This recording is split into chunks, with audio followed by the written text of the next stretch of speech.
They say the dead should stay dead. But what if you came back and something else came with you? My name is Elias. I was born in a quiet town, simple, tucked between rice fields and forest. Most would call it peaceful. I called it lonely. My mother died when I was young, and my father, he left long before that, both physically and emotionally. I grew up in my uncle's cramped hut by the river, where the floor was always wet and the walls always echoed with silence. People pitied me, but no one truly cared. Not enough to stay. Not enough to ask how I was. Except for one, Thomas. He was my only real friend. We'd known each other since we were kids, played under the coconut trees, swam in the river after school, and sat under the stars at night talking about anything but the truth. Because the truth was ugly, and neither of us wanted to touch it. I didn't have much. My clothes were worn, my slippers always breaking, and I carried with me the kind of sadness that sticks to your bones. But I survived. That's all I ever really did, survive. Until the day I didn't. It was a Thursday. I remember because the town chapel rang its bell, something it only did during funeral processions or big events. I was walking home from the market, a small bundle of rice tucked under my arm, when I saw them, dogs. Strays. Mangy, starving wild-eyed. At first, I thought nothing of them, but they growled in a way that didn't sound right. It wasn't anger. It was hunger and something more. Malice, maybe. Then everything went black. They say my body was found near the riverbank, barely recognizable. Mauled. Torn. They thought it was an animal attack. But no animal does that and leaves no prints. No blood trail. Just a lifeless, cold body curled like it was trying to protect itself from something it couldn't understand. I don't remember dying, but I remember coming back.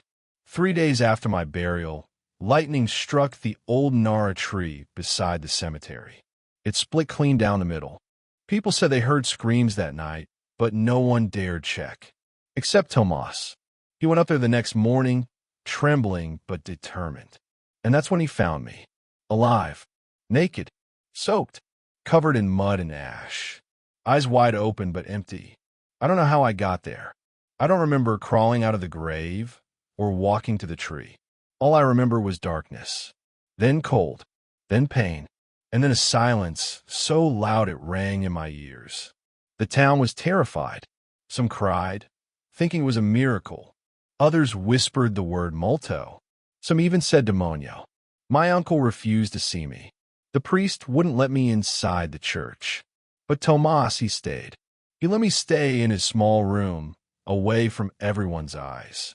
He brought food, clothes, even books. At first, he was happy. You're back, he kept saying over and over. You're alive.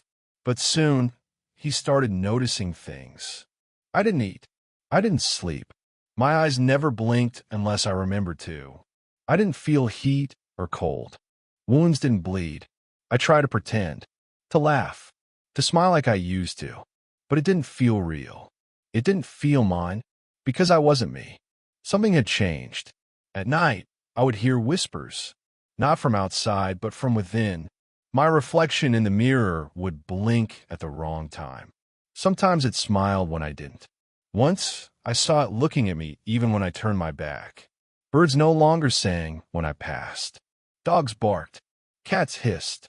And people felt it, this heaviness in the air when I entered. Like the world itself rejected me. And then there were the dreams. No, not dreams. Memories, but not mine. I saw forests I'd never been to. Heard names in languages I didn't know.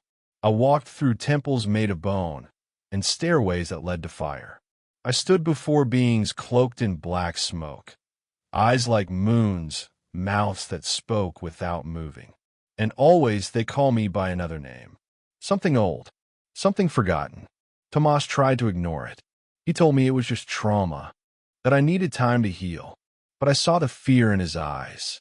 He tried to mask it, but every time I stood too close, he flinched. Still, he stayed.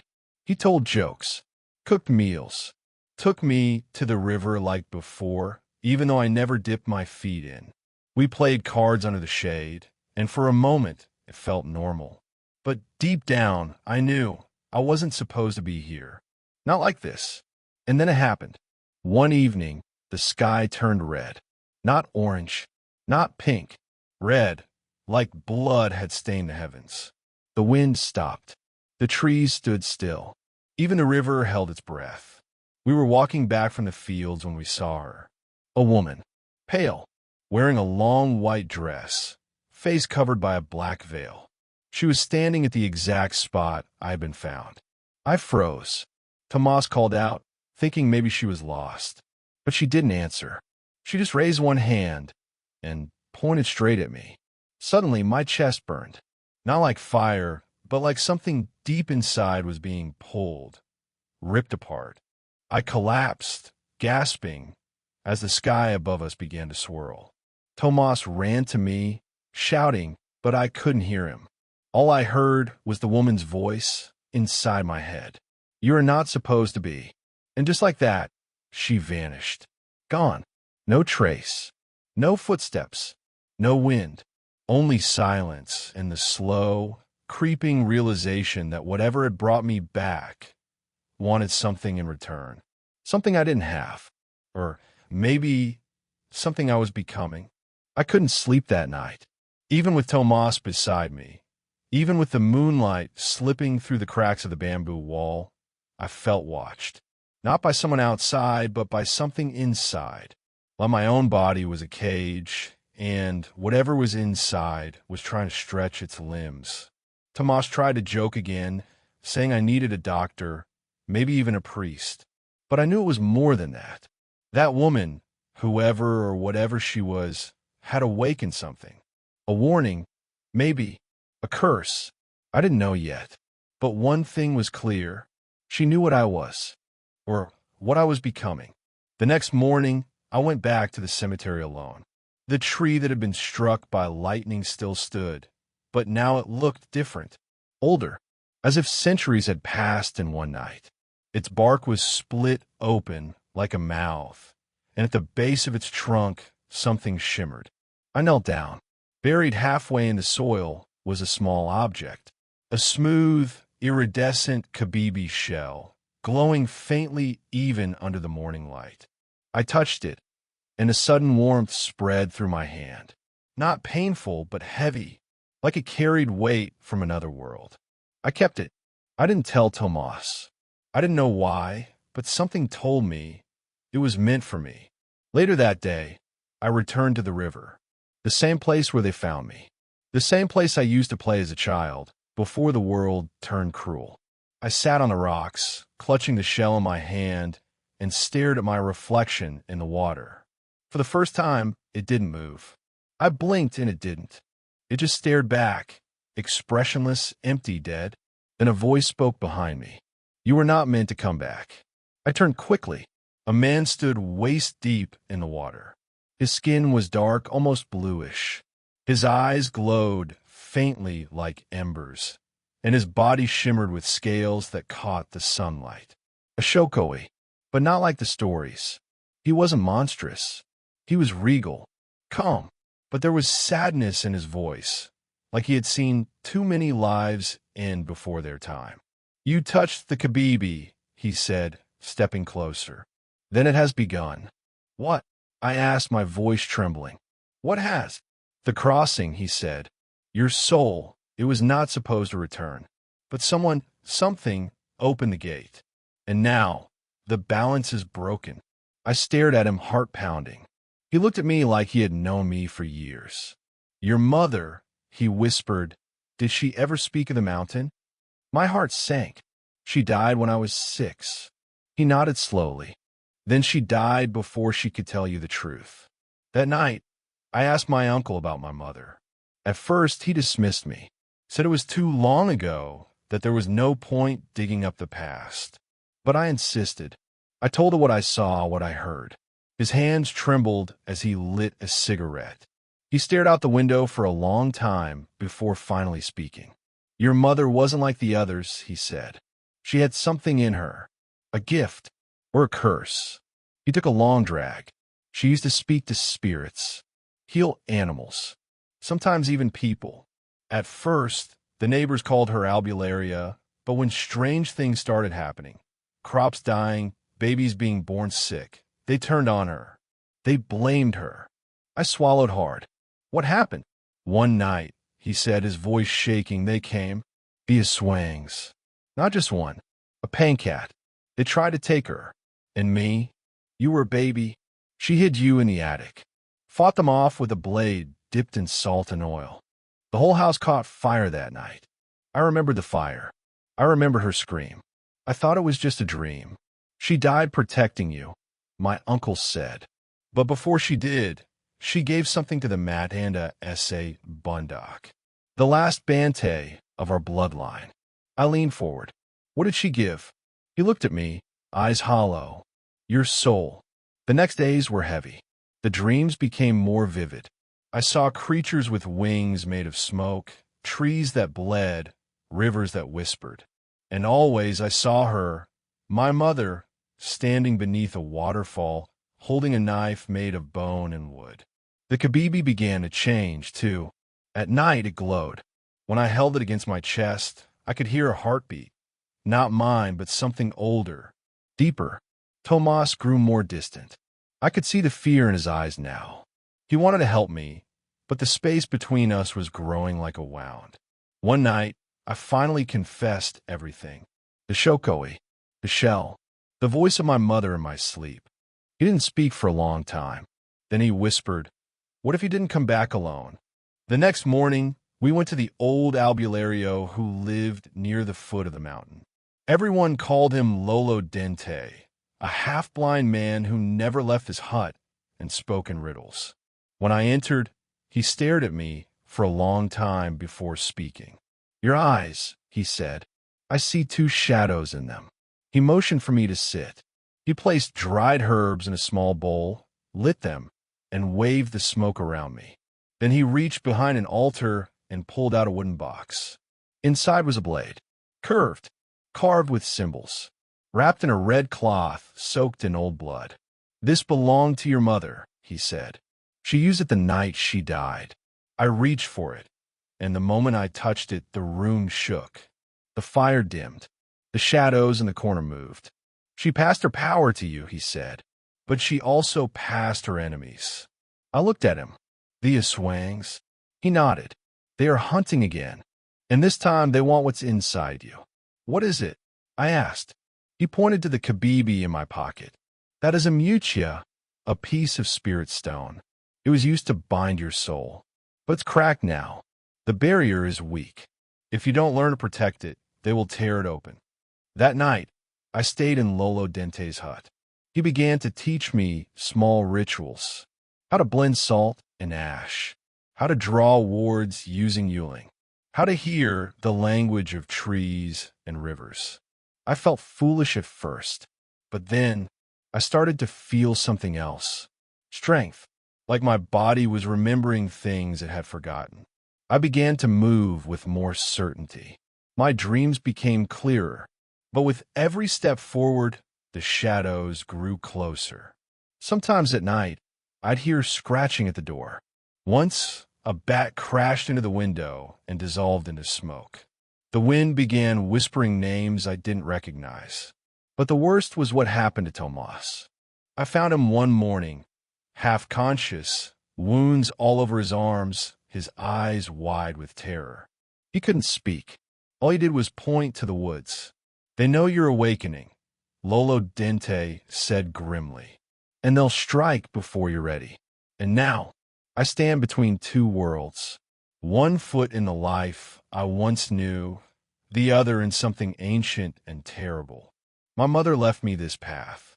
The Kabibi pulses with energy, the blade feels warm in my hand, and the sky has begun to change colors I've never seen before.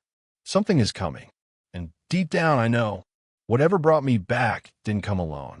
The wind has changed. It doesn't feel like the breeze I grew up with in our town. This one carries whispers. It brushes against my skin like it's searching for something, like it knows I don't belong in this world the way I used to. Lolo Dente said I needed to be ready, that the signs were showing. But no one can ever be ready for the weight of a truth they never asked for, especially when that truth breaks your heart. I found out something I wasn't supposed to know. The night Tomas was attacked, while he lay barely breathing, I went to my uncle's house looking for help. But he wasn't there. I thought maybe he was out drinking, like he sometimes did when the air turned heavy. I waited, sat under the manga tree in front of the house, and listened to the insects sing. But then I heard voices. He was behind the house, with two strangers. I hid in the shadows, and what I heard, I will never forget. He doesn't even know, one of the men said. You raised him just so he could lead us to the Mutia. My uncle's voice answered, quiet, shaking. I never want to be part of this. His mother, she made me swear. But after she died, the elders said I had no choice. He's just a boy, the other man said. No, my uncle answered. He's the door. If the Aswangs open him, the seal breaks. They left shortly after. I didn't move. I didn't cry. I just sat there, frozen. So it was true. I wasn't just cursed. I was used. My own blood, my own kin. He raised me like family, but only to make me a key for something far worse. All those years I thought I was unwanted, unloved. Maybe I was right. That pain ran deeper than any wound the Aswang could give me. When I returned to Lolo Dente's hut, he didn't ask why my eyes were red. He just handed me a bundle of herbs and asked me to burn them slowly. Pain, he said, can be fuel, or it can be poison. You choose. I wanted to scream. I wanted to run away, bury myself in the forest, and forget everything. But Tomas was still lying on the floor, barely breathing. And now I understood. That attack wasn't random. They were sending a message. They knew who I was, and they were coming. The next few days, I trained harder. Lolo Dente taught me how to carve sigils in the earth to block spirits. He showed me how to use the Kabibi like a compass. It glowed brighter when danger was near. He told me stories of the Aswangs, how they were once human, cursed by greed, turned by dark choices. But he warned me, not all of them looked like monsters. Some could wear skin like a mask, pretend to be anyone, even family. That night, I sat by Tomas's side. He finally opened his eyes. He looked at me, really looked at me, and whispered, "You can still stop this. You don't have to fight." But I didn't answer, because deep down, I knew I did. On the fifth night, something strange happened. I was practicing under the trees behind the hut when the Kabibi began to vibrate. Not softly, but violently, like it was scared. The wind stopped again. The air turned sharp, cold. Then, I saw it. A child, standing near the bushes. She couldn't have been more than 7. Pale, long hair falling over her face. Her white dress was dirty, her feet bare. At first, I thought maybe she was lost. But when I stepped forward to help, she smiled. Not like a child. Her mouth was too wide. Too many teeth. She moved too fast. Suddenly, she was right in front of me, whispering a name I didn't recognize. Kalapnitin. It echoed in my ears like thunder. I fell back. She reached for me, but her fingers weren't fingers. They were claws. I raised the blade just in time, drawing a shallow line across her arm. She hissed like steam escaping a kettle and vanished into smoke. I ran back inside, breathless. Lolo Dente was already waiting. "She's one of them," he said. "A Panyanuxo, sent to test your spirit." I thought Aswangs were all old and monstrous. "They could be anything, Elias," he said, voice grim. "A child, a friend, a memory." That night, I couldn't sleep again. I kept hearing her whisper that name, Kalapnitin. I asked Lolo Dente about it. He went quiet. "That's the name of the seal," he finally said. "The ancient lock your mother protected. Your bloodline was chosen to guard it. So what happens if it breaks?" He looked out the window. "The world will remember what it tried to forget." I started noticing small changes in myself. I could hear things others couldn't. The heartbeat of birds, the size of trees. Sometimes when I touched the earth, I could feel tremors, like something was moving beneath it. Lolo said it was the Mutia merging with me, that I was no longer just human. But I didn't feel stronger. I felt lost, especially when Tomas told me he wanted to leave. I can't stay here, he said. I've seen enough. This isn't our fight. Our? I asked. You were the only one who stayed when everyone else left. He looked away. I stayed for you, Elias. But I'm scared. So, am I. We didn't talk after that. He packed quietly. And the next morning, he was gone, just like everyone else. Now it's just me and this weight. I try to go back to the cemetery again, to the tree. I thought maybe the answers were there. I sat under its cracked trunk and held the Kabibi to my chest. And suddenly, I saw her, my mother, not in flesh, but in light. She looked younger, her eyes kind but tired. You are stronger than I ever was, she said. I wanted to run to her to beg her to stay, but she was only a vision. She raised her hand and placed it on my forehead. Forgive them, she said, even the ones who hurt you, because hate is the first tool the dark uses. Then she was gone, and I was left alone again. But something is changing. The sky no longer follows the cycle. Stars move where they shouldn't. People in the village are disappearing quietly, one by one. No one speaks about it, but I know. I can feel the eyes in the shadows, watching, waiting. Lolo Dente says the first breach is near, that soon they'll attack not in secret, but in full. You must decide, he said. Will you hide from your pain, or will you become what you were born to be? I don't know the answer yet. I still carry too much anger, too much doubt. But one thing I do know, this isn't just a curse. It's a war, and I'm standing on the edge of it. The air smelled different now. It was heavier, like the scent of rain before a storm, but with something darker, something rotten underneath. Even the trees had stopped whispering. The wind, once my quiet companion, now carried only silence. A warning. Lolo Dente didn't need to say anything. We both felt it. They're preparing, he said one morning, his voice barely above a breath. The Aswangs are gathering. Every night, the village lost another soul. First, a young couple. Then a whole family vanished without a sound. The town pretended nothing was wrong, but behind closed doors, prayers became louder, and no one walked alone after sunset. I could see it in their eyes. They were afraid. And I was too. Not just of the Aswangs, but of the truth I still carried. The truth about my uncle, about how I was raised not out of love, but out of duty, a tool, a vessel. It clung to me like a second skin, and no amount of training or chance could peel it off. But I had no choice now. They were coming. I spent my days training harder than ever before. Lolo Dente pushed me until my arms shook and my legs gave out. The mutia around my neck, once quiet, now pulsed with a faint light every time I touched the soil or water. I was changing, but change doesn't erase pain. It just hides it. And just when I thought I had to do all of this alone, Tomas returned.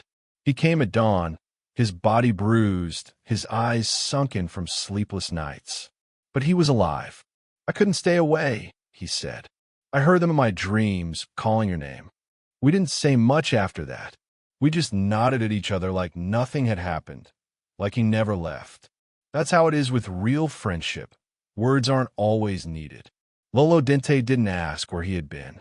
He simply gave him a dagger and said, "Sharpen it. You'll need it soon." Days passed, and each one felt heavier than the last. Animals in the forest stopped coming near. The river water turned muddy and thick, even though it hadn't rained. Birds no longer sang. One afternoon, while patrolling near the old cemetery, I saw a strange figure by the old stone cross. It looked like a man, but taller, leaner, with eyes that glowed like dying embers. He didn't move, didn't speak, but I knew what he was. One of them, a scout. He was letting me see him on purpose. They wanted me to know they were close. That night, Lolo Dente lit a sacred fire. Around it, he placed herbs, salt, and bones. He chanted old words, language I didn't recognize but felt deep in my chest. The ground trembled slightly. The wind howled. "The seal is weakening," he said, eyes wide with fear. "They found the second key." My heart sank. "There's another key?" He nodded slowly. "The Mutia is one. But there's another, an old relic hidden in the ruins of San Bartolome. If they combine both, they can break Kolapnitin's seal." We had to stop them. But how? We were just three people, Lolo, Tomas, and me, against creatures older than stories. We prepared. Lolo gave Tomas a charm made from a bat's tooth. "It'll hide your scent," he said, "but only for a short time." To me, he gave a Beijing vine tied in a loop. "This belonged to your mother. It binds shadows. Use it only when you must." The next morning, we set out toward San Bartolome. The road was long, the forest denser than I remembered. Trees leaned inward like they wanted to trap us. The light barely reached the ground. Halfway there, we found a hut, burnt to the ground. Inside the ashes, a child's shoe, and beside it claw marks. Tomas knelt and whispered something I couldn't hear. Then he stood and walked on, his grip on the dagger tighter.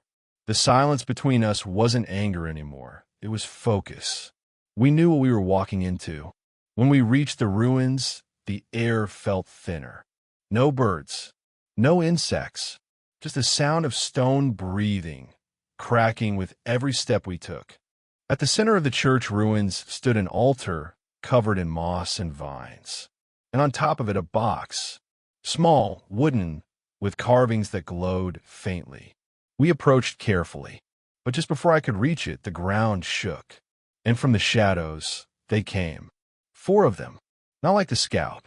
These were monstrous, long limbs, dark eyes, sharp fangs dripping with black liquid. One hissed, and the others closed in. Tomas threw a blade. One creature dodged, but the other got hit in the shoulder, shrieking in rage. Lolo Dente stepped forward, drawing a circle of salt on the ground. It flared up like fire, forcing the Aswangs to pause. "Elias," he shouted, "take the box." I ran for it. The moment I touched it, something pulled inside me, like a string that had been tied to my bones since birth. A sharp pain stabbed my chest, and the mucia around my neck glowed red. The creatures screamed. They were afraid of the box. But then, something else happened. A voice from inside me. "They're not your enemies," it said. "They're your blood." I dropped the box. The world spun. My knees hit the ground. Blood? How? I looked up, and one of the Aswangs was crying. Not screeching, crying. And in her eyes, I saw it. A face. My mother. No, it couldn't be. But I knew.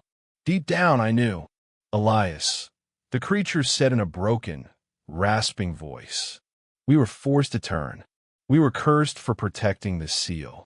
Not all of us are evil. I couldn't breathe. Tomas pulled me back. "She's tricking you."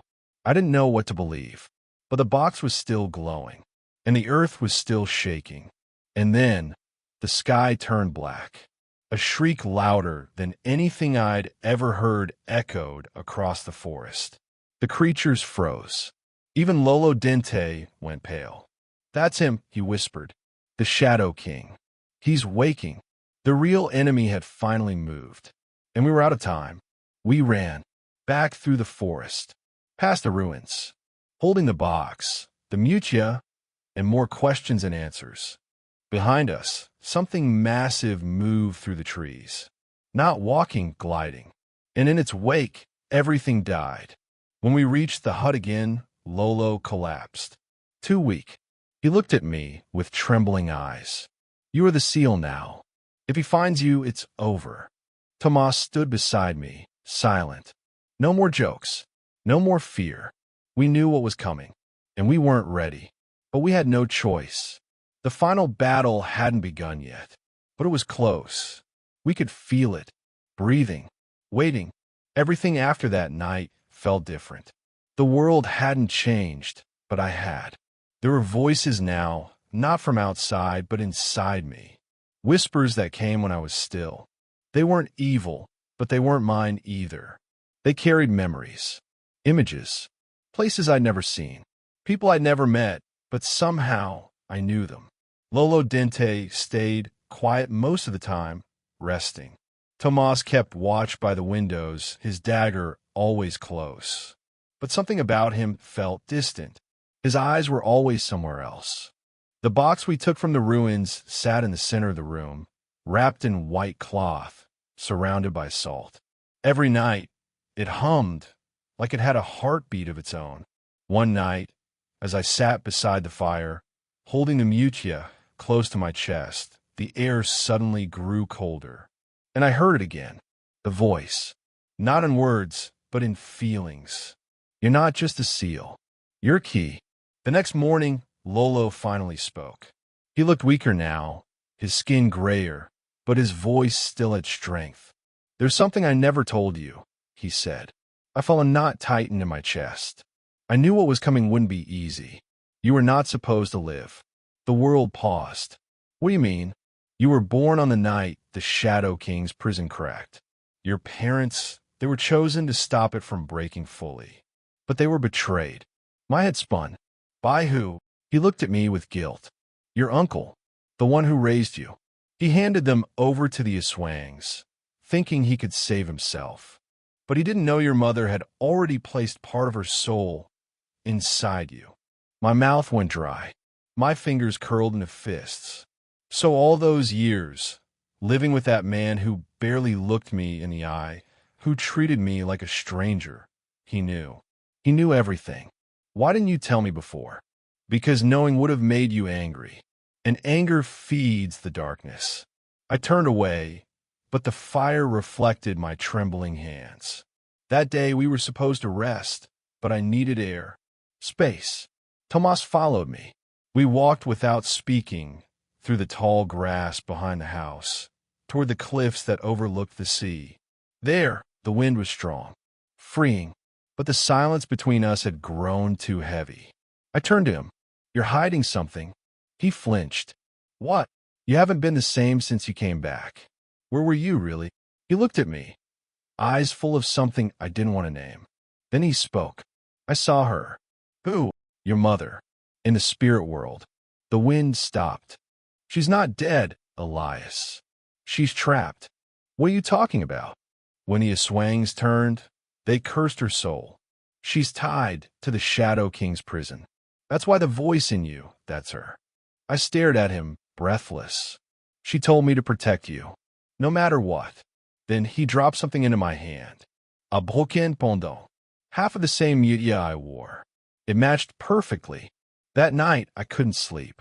The moon hung low and red, casting long shadows across the room. Lolo slept, his breathing shallow. Tomas sat near the door. I stared at the box. My mother was alive, somewhere beyond this world. And I was the key. But if I opened that box, what would happen? Suddenly, I felt it. A shift in the room. I turned and saw a shadow at the window. Then another. Dozens. Crawling like smoke. Silent. Watching. Tomas stood up fast, drawing his blade. They're here. Lolo Dente opened his eyes. They won't attack yet. They're testing your fear. But then, one of them stepped into the moonlight. And it wasn't a monster. It was a woman. Beautiful, pale, with long black hair and glowing red eyes. She smiled. Elias, she said, her voice sweet but cold. It's time. We froze. She held up her hand, and in it, something that made my blood stop. The second key, the twin to our box. Lolo stood. Run. Now. But I didn't move. The woman tilted her head. You don't remember me, but I remember you. Then, she said the words that shattered my soul. I was your Ninon. I was there when you were born. We escaped into the forest, carrying the box and what little supplies we could. The woman didn't follow. She didn't need to. Now I knew the truth. Our enemies weren't just monsters hiding in the dark. They were once people. People close to us, people who had chosen the Shadow King. Lolo finally explained everything. The Aswangs were once guardians, but when they failed to protect the seal, shame drove them mad. Some became servants to the darkness. Others tried to resist, but even they weren't safe. In her, I asked, "Your godmother?" She made a pact. To gain eternal life, she gave up her soul. Now she wanted me, not to kill, but to join her, to complete the bond that was left unfinished at my birth. Days passed. We moved from place to place, hiding in abandoned huts, old rice fields, and sacred grounds. But no matter where we went, they found us. Each time, just close enough to remind me, we're watching. And each time, I felt the pull of the box growing stronger. One night, as the rain poured and the thunder roared, I opened it. Inside was a mirror, small, round, covered in dust. But when I looked into it, I didn't see myself.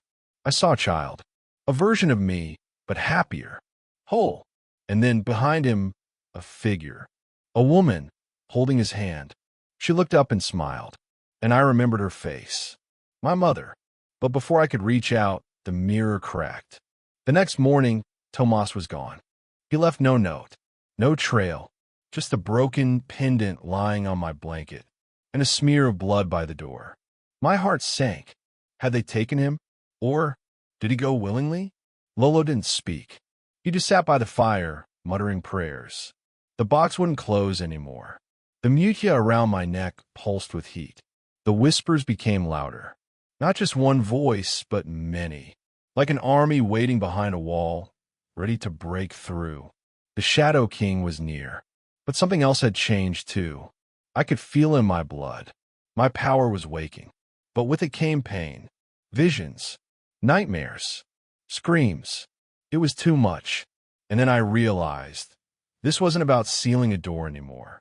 It was about who I would become if I failed. Not just me. Everyone. I returned to the cliffs alone. The wind howled louder now, like it was crying out for help. I dropped to my knees, holding the box, the mutia, the broken pendant. "I am tired," he whispered. I didn't ask for this, but deep down I knew. Some battles choose you.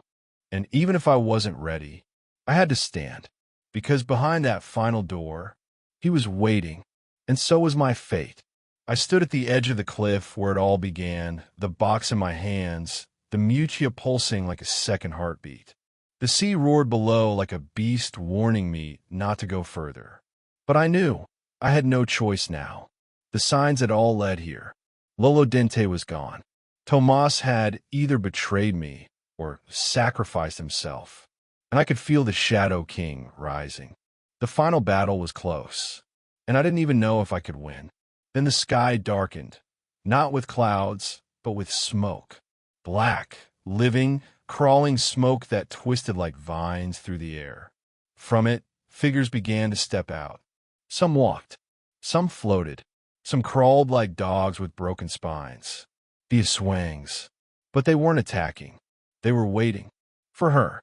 She came in silence, riding the wind like a queen, my godmother, the one who should have protected me. Her eyes gleamed like dying stars. "You came alone," she said, her voice echoing. "No, I came with the truth." She smiled sadly. "You don't understand it yet, Elias, but you will." Behind her, the Shadow King's form was starting to take shape, a towering silhouette with no face, just lightless hollows where eyes should be. It pulsed with ancient hunger. I stepped forward. "You wanted to use me, to finish what my mother stopped." She delayed it, my Ninong said, "but she couldn't destroy it. Only you can. And when you do, we all will be reborn." "No, you'll be consumed." Her smile vanished. "You have power, Elias, but you're still bound by fear. You think good and evil are separate. They are not. They're threads of the same cloth. What we call darkness is only truth without mercy." I raised the mutia, now glowing like a star. The box opened in my other hand, and the broken mirror inside had become whole again. A wind rushed through, and the ghost began to whisper. Then I saw her, my mother. She stood beside me, not in flesh, but in spirit. Her presence was soft, warm, and full of sorrow. "You don't have to fight them with hate," she said, her voice inside my mind. "You must fight them with memory." The earth shook. The Shadow King took a step forward. The world trembled. Then came the scream. High, hollow, painful. It came from the Shadow King's chest and burst across the sky like a storm. I dropped to one knee. The power was crushing. My body burned from the inside. My godmother raised her hand. "Choose now, Elias. Open the gate or be broken by it." Suddenly I saw it. The truth. They weren't just here to fight. They were here to merge with me. I was the gate, the final piece. If I allowed it, I could become something more, stronger than any mortal. But I'd lose myself, or I could fight and maybe die trying. Tears blurred my eyes. I never wanted this. The voice of my mother spoke again. "No one chooses their pain, but you can choose what it becomes." I stood. The mirror in my hand began to reflect not just my face, but everyone I had loved. My mother, Lolodente, even Tomas. I raised it toward the Shadow King and screamed. The wind exploded. Light burst from the mirror, striking the king in the chest. He reeled but didn't fall. The Aswang shrieked and scattered like insects. My godmother shielded her face. But the light wasn't enough. The box shook violently. The mutia cracked, and I felt something tear inside me. Then I heard another voice. Familiar.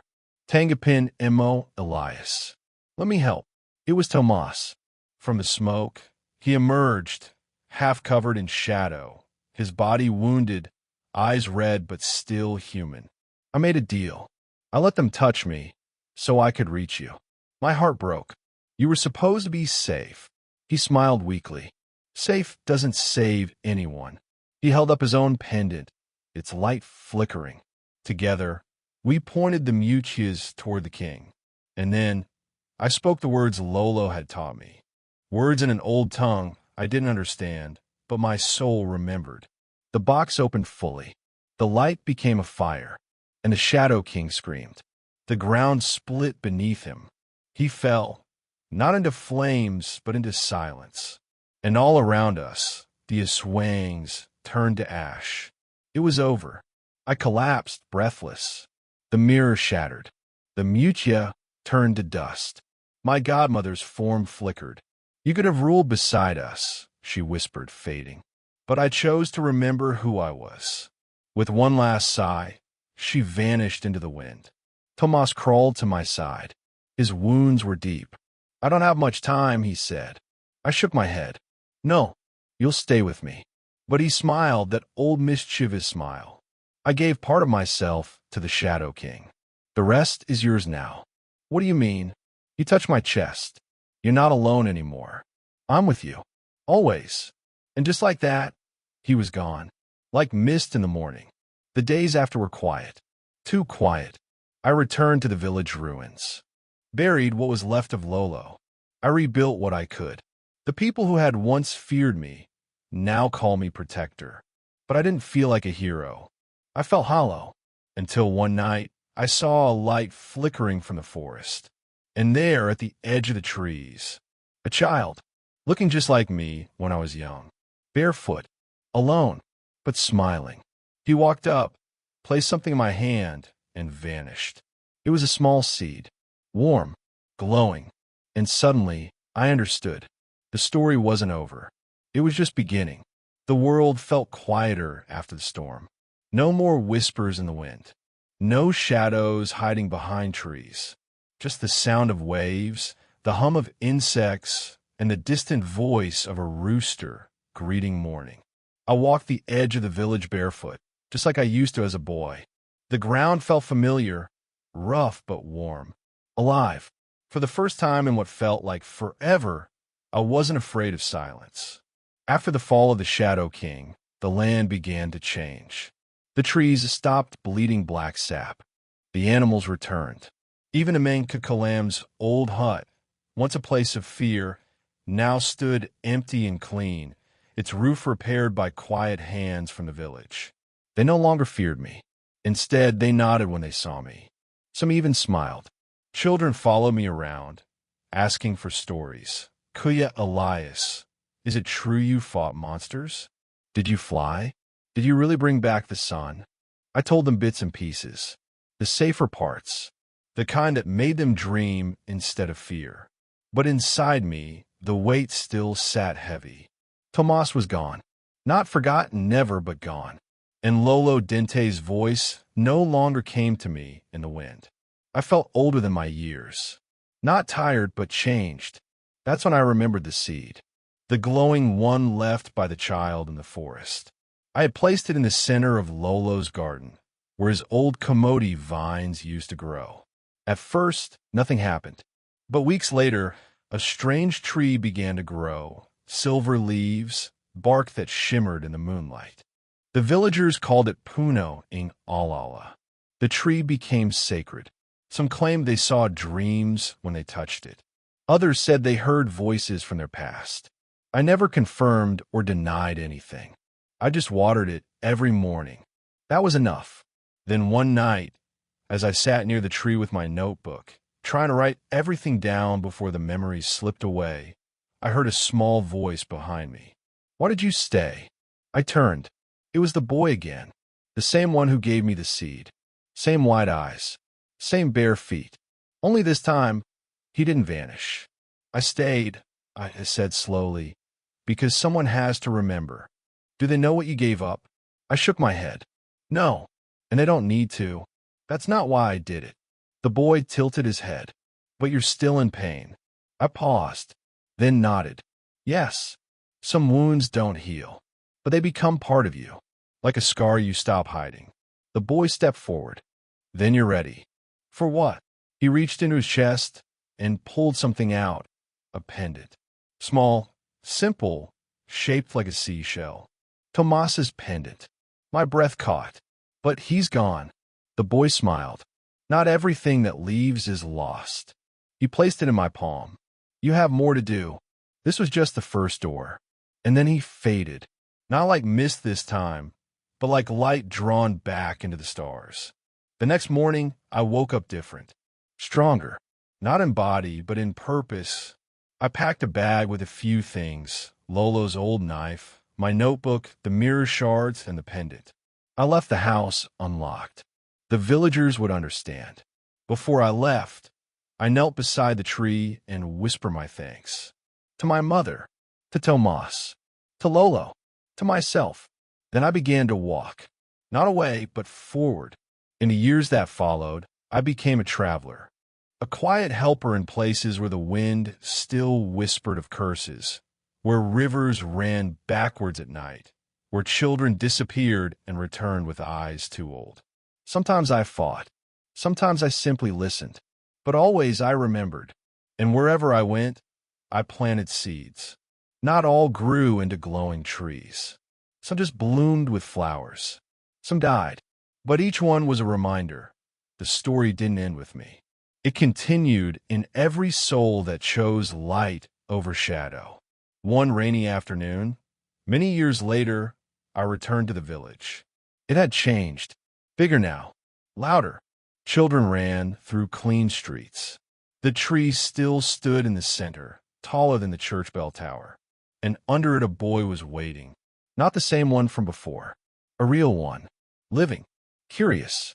He looked up at me and asked, "Are you the one from the stories?" I smiled. "No, I'm just the one who wrote them down." He held out a piece of paper, wrinkled wet.